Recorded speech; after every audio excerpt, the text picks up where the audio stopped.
সবাই সন্ধ্যাবেলা মরেছেন তো? পুরনো সব কিছু এখনো আস্তে পৃষ্ঠায় জড়িয়ে আছে। জীবনের মায়া এখনো কাটেনি, তাই অচেনা দুনিয়ায় এমন ভয় লাগছে। আরাম করে বসুন, নিশ্চিত পড়ছে এখনো ঢের বাকি।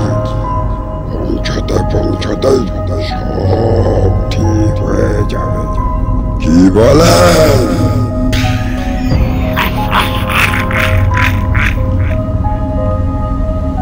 আমাদের আজকের গল্পে বর্ণিত স্থান, কাল, চরিত্র সবই কাল্পনিক। ইহার সাথে বাস্তবিক কোনো মিল নাই, এবং যদি তা থেকে থাকে তা কেবলই লেখকের মস্তিষ্ক প্রসূত। বাংলা ও বিশ্ব সাহিত্য সমাজের যুগ থেকে নিষ্কাশিত কিছু রহস্য ও রোমাঞ্চকর কাহিনী দিয়ে সাজানো আমাদের এই বিশেষ নিবেদন, দি নাইট অফ থ্রিলস। আজ আপনাদের জন্য লেখক দেবাশিস বন্দ্যোপাধ্যায়ের কলমে নিশুতিপুরের লাস্ট প্যাসেঞ্জার। গল্পের প্রধান চরিত্রে চেকার ও অনন্তবাবু, গল্পের সূত্রধর আমি রাজদীপ। তো শুরু হচ্ছে আজকের গল্প, নিশুতিপুরের লাস্ট প্যাসেঞ্জার। এইরকম হাড়হিম করা গল্প পেতে এখনই সাবস্ক্রাইব করুন দি নাইট অফ থ্রিলস। তো শুনতে থাকুন।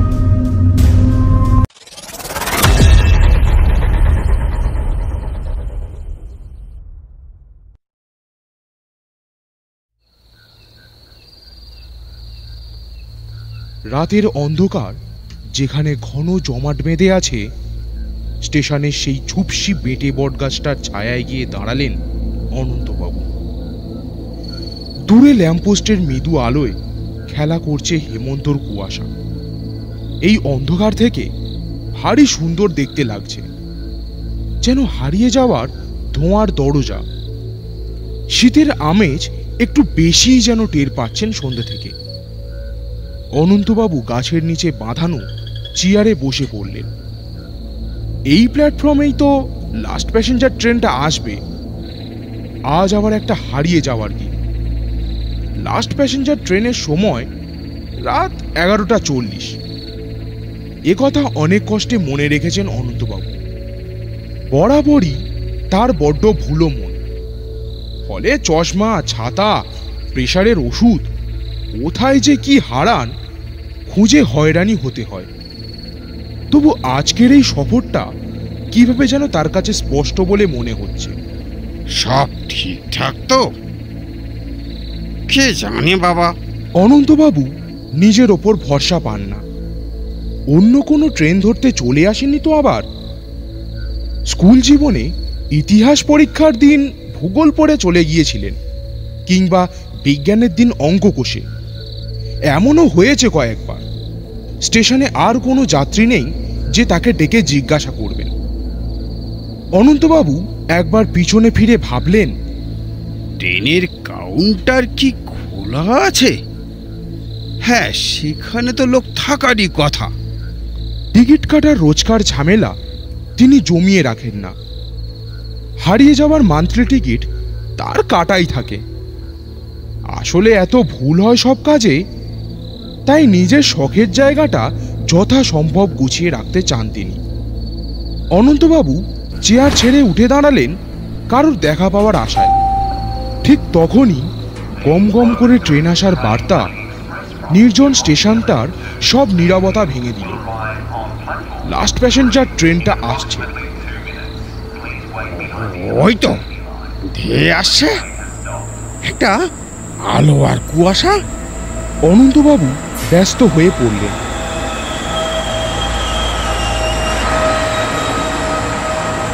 ধাতব আওয়াজের ঝংকার তুলে প্ল্যাটফর্মে এসে দাঁড়ালো ট্রেনটা। ব্যাগটা এক হাতে বুকের সঙ্গে চেপে ধরে অন্য হাতে ট্রেনের কামরার হাতল ধরে উঠে পড়লেন। স্টেশনের মতো ট্রেনের কামরাও আজ ফাঁকা। এমন নির্জনতায় অনন্তবাবু একটু ভয় পেলেন। ভুলে যান বলে এমন অনেক ভয়ের ঘটনাও তিনি ভুলে গিয়েছেন, কিন্তু তা বলে ভয়টা তো আর মিথ্যে হয়ে যায় না। আজকের এই ফাঁকা ট্রেনে উঠে কেমন যেন একটু অস্বস্তি হতে থাকলো অনন্তবাবুর মনের মধ্যে। ট্রেনটা হুইসেল দিয়ে চলতে শুরু করলো। কামরার মধ্যে একটা হুটোপাটির আওয়াজ হলো। একদম ট্রেন ছাড়ার মুহূর্তে তিনজন লোক কোত্থেকে দৌড়ে এসে ট্রেনে উঠেছে। অনন্তবাবু শান্ত চোখে দেখলেন তাদের। ছুটে আসার ফলে তিনজনই হাঁপাচ্ছে। যাক বাবা, একা একা আর সফর করতে হবে না।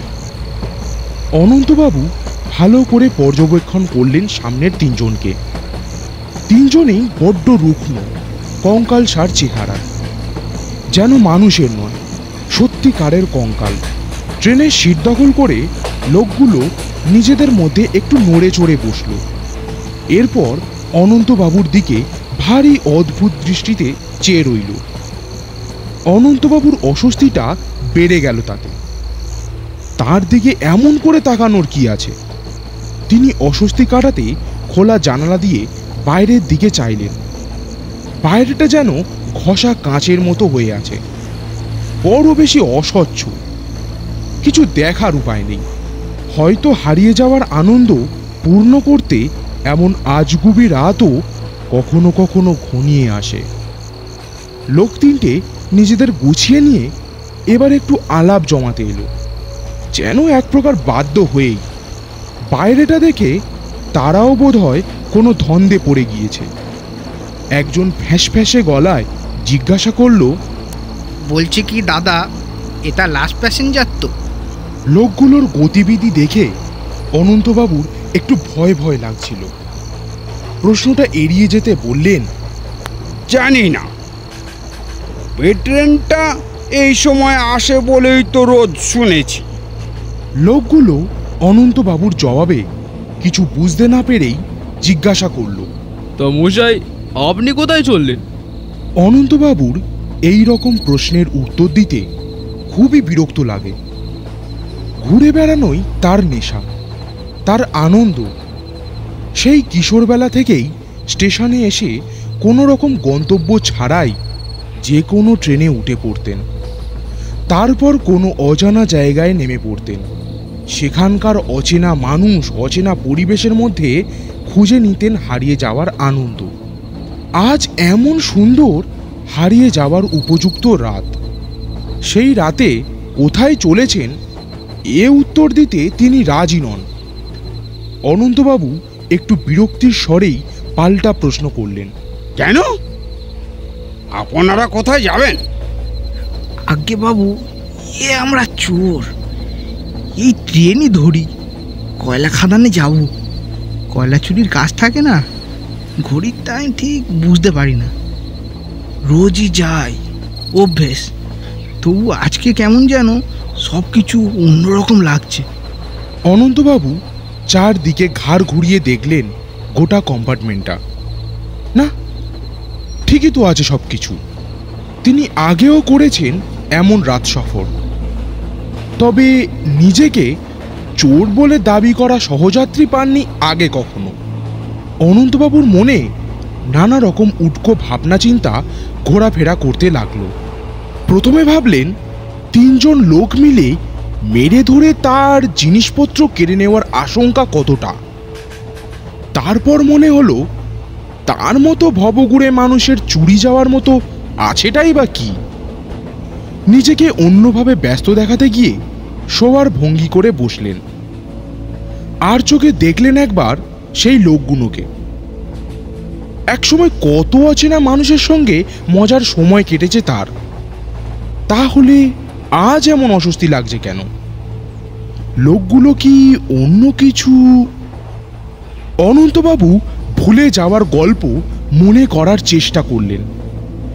সেই কঙ্কালীতলার শ্মশানডাঙ্গার মাঠে একবার একজন শিরিঙ্গের লোক গান গাইতে বসে হাই তুলতে তুলতে হাওয়া হয়ে গিয়েছিল না?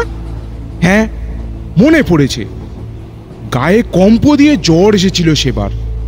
তারপর গ্রামের ডাক্তারবাবু গা ছমছমে রোগ কাটাতে পাঁচন খাইয়ে বলেছিলেন, সব জায়গায় হারিয়ে যেতে নেই, এরা কঠিন হয়, বুঝলে? অনন্তবাবু লোকগুলোর হাত পা, চোখের মণি সবকিছুই মেপে নেওয়ার নজরে লক্ষ্য করলেন আরো একবার। পাগুলো যেন একটু বেশি বাঁকা, চোখও বেশ ঘোলাটে। দুজন একটু ঝিমিয়ে পড়েছিল, একজন আবার হাতে হাত ঘষছিল, যেন ঘাড় চেপে ধরার আগে তালু গরম করে নিচ্ছে। অনন্তবাবুর মনে হলো রাতের বেলা হঠাৎ করে হারিয়ে যাওয়ার পুরনো শব্দটাকে পাত্তা দেওয়া মোটেই উচিত হয়নি। এই বয়সে শেষে কি ভূতের পাল্লায়? ভাবতে ভাবতে অনন্তবাবু ভয়ের মধ্যেই হারিয়ে যাচ্ছিলেন।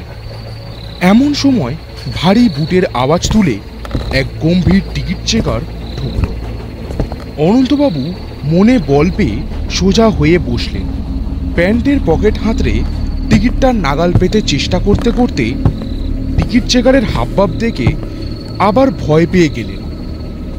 টিকিট নেই বলে কিংবা অন্য কোনো ভয়ে সামনের তিনজন লোক দৌড়ে পাশের কামরার দিকে পালালো। তাদের পিছনে ঝড়ের বেগে ধেয়ে গেলেন টিকিট চেকার। এরপর ক্ষণিকের নিস্তব্ধতা, তারপর একটা, কিংবা বলা ভালো একটা সম্মিলিত আর্তনাদ। অনন্তবাবু ভয় পেয়ে সোজা হয়ে দাঁড়িয়ে পড়লেন। রাত আরো গাঢ় হয়েছে, যেন অন্ধকার সব কিছুকেই নিরুদ্দেশ করে দেবে। এই হারানোর থেকে ফেরার আর কোনো উপায় থাকবে না। সেই ঘন অন্ধকার ফিকে করতেই যেন লাস্ট প্যাসেঞ্জার ট্রেনটা লম্বা হর্ন বাজাচ্ছে। নাকি আর্তনাদের শব্দ ডাকতে হর্ন বাজালো রহস্যময় ট্রেনটা। ঝমঝম শব্দ করে দুলছে কামরাটা। অনন্তবাবু সিট ধরে ধরে এগিয়ে গিয়ে ধীরে ধীরে পাশের কামরায় উঁকি দিলেন। কি ঘটল এইমাত্র? কারা আর্তনাদ করল? অনন্তবাবু উঁকি দিয়ে দেখলেন সেই চোর তিনজন গুটিসুটি মেরে বসে আছে এক কোণে। তাদের চোখে মুখে অভ্যেস হয়ে যাওয়ার প্রশান্তি। তারা অনন্তবাবুর দিকে আর চোখে দেখল। মৃদু হাসি এক চিলতে ফুটে উঠল ওদের ঠোঁটে। অনন্তবাবু অবাক হলেন এক ঝলক। সেই ভয়ানক দর্শন টিকিট চেকার ভারী বুট দিয়ে কিছু একটা ট্রেনের দরজার দিকে ঠেলে নিয়ে যাচ্ছে। কি ওটা? পুরো পড়ে আছে? তবে কি ওটা কোনো ডেড বডি? টিকিট চেকার কঠিন চোখে ফিরে তাকালেন অনন্তবাবুর দিকে। সেই চোখে চোখ পড়তেই অনন্তবাবু পিছিয়ে গেলেন ভয়ে। পিছোতে পিছোতে নিজের বসে থাকার জায়গাটায় ফিরে এলেন। সবকিছুই দুর্বোধ্য লাগছিল তার। রাতের ট্রেনে আগেও সফর করেছেন তিনি। কত নাম না জানা স্টেশন, জংশনের সঙ্গে পরিচয় হয়েছে তার। স্টেশনে রাত কাটানো আশ্রয়হীন মানুষের কাছে শুনেছেন তাদের গল্প। একপাশে একটু ঘুমিয়ে নেওয়ার জন্য জায়গা করে দিয়েছে তাদের কেউ কেউ। ফাঁকা স্টেশনে একলা কুকুরের সঙ্গ পেয়ে ভয় কেটেছে কতবার। তবেই না হারিয়ে যাওয়ার মজা। সেই মতো আজও লাস্ট প্যাসেঞ্জারে চড়বেন বলে মনস্থির করেছিলেন। ভুলো মনে সবটা ঠিক মনে পড়ছে না। মাঝে আর কি যেন ঘটেছিল, তবে এই সফরটার কথা মনে ছিল। সেই নিয়ম মেনেই স্টেশনে এসে ট্রেনে চড়েছেন। বড্ড ফাঁকা ট্রেন, তবে কবেই বা রাতের ট্রেনে যাত্রী থাকে এই খাখা দেশে। অনন্তবাবু থপ করে বসে পড়লেন। চোর তিনজন বসেই আছে চুপচাপ। তাহলে আর্তনাদ করলো কারা? যা দেখলেন ওটা লাশই তো। টিকিট চেকার বড্ড ভয়ানক। কি আগুন ঝরা চাহনি, চোখ মুখ হাত পা যেন মানুষের নয়, কোনো এক প্রেতের। ভয় আর রহস্যের জালে ফেঁসে অনন্তবাবু জমে যাচ্ছিলেন। আজ অন্ধকারের মতোই ঠান্ডাটাও জমাট বাঁধছে। অনন্তবাবু নিজেকে এত ঠান্ডা মনে হচ্ছে কেন? সবটাই কি ভয়? সেই ভয়কে আরো বাড়িয়ে দিয়েই পাশের কামরা থেকে টিকিট চেকার ফিরে এসে অনন্তবাবুর সামনে সিটে এসে বসলেন। নিষ্ঠুর হিংস্র দৃষ্টিতে অনন্তবাবুর দিকে চেয়ে বললেন, এখন কেমন লাগছে? অনন্তবাবুর খুব খুব ভয় করছিল। জীবনে অনেক দেখেছেন, অচেনা রহস্যময় মানুষের সঙ্গে কিছু কম আলাপ নয় তার, কিন্তু এই টিকিট চেকারের চোখে চোখই রাখতে পারছেন না তিনি। ভয়ে চোখের পাতা নেমে আসছে, কেবল মনে হচ্ছে দৌড়ে পালাই। তবু অনন্তবাবুর মাথায় ঘুরতে থাকা রহস্যটা কাঁপা গলায় প্রকাশ করেই ফেললেন। কি হয়েছিল ওই কামরায়? আর আত্মনাদ বা করলো কারা? টিকিট চেকার গমগমে গলায় প্রতিধ্বনি তুলে বললেন, ও কিছু না, কখনো কখনো নিশিতিপুরের লাস্ট প্যাসেঞ্জারে এইসব হয়। ভুল করে জ্যান্ত মানুষও উঠে পড়ে, কি করবেন বলুন? তাই মারতেই হলো। যত সব বোকা চোরের দল। কোন ট্রেনে চেপে কাজের জায়গায় যাওয়া যায় সেটা জেনে বুঝেই তো উঠবে নাকি? অনন্তবাবুর কথা আটকে গেল। কোনো শব্দই আর বেরোতে চাইছিল না মুখ থেকে। অজানা ভয়ে যেন জমাট বেঁধে যাচ্ছেন তিনি। টিকিট চেকার বললেন, এখন সব ঠিক আছে। দেখলেন তো, তিনটি বেটা মিলে মরে গিয়ে সূক্ষ্ম শরীরে কেমন হালকা হয়ে বসে আছে। অনন্তবাবু আর কিছু বলতে পারলেন না, শুধু চেয়েই রইলেন। তারপর টিকিট চেকার তাকে আশ্বস্ত করতে করতে বললেন, আপনি শুধু শুধু এত ভয় পাচ্ছেন কেন? আপনি এত ওই নিশুতিপুরেই যাবেন নাকি? এই বলে নীরব থমকে যাওয়া অনন্তবাবুর মুখের কাছে এসে ভয়াল এক অট্ট হাসি হাসতে গিয়েও থেমে গেলেন টিকিট চেকার। ঘাড় দুলিয়ে বললেন, বুঝেছি, সবাই সন্ধ্যাবেলা মরেছেন তো। পুরনো সব কিছু এখনো আস্তে পৃষ্ঠায় জড়িয়ে আছে। জীবনের মায়া এখনো কাটেনি, তাই অচেনা দুনিয়ায় এমন ভয় লাগছে। আরাম করেই বসুন। নিশ্চিতই পড়ছে এখনো ঢের বাকি। পৌঁছতেই সব ঠিক হয়ে যাবে। কি বলেন?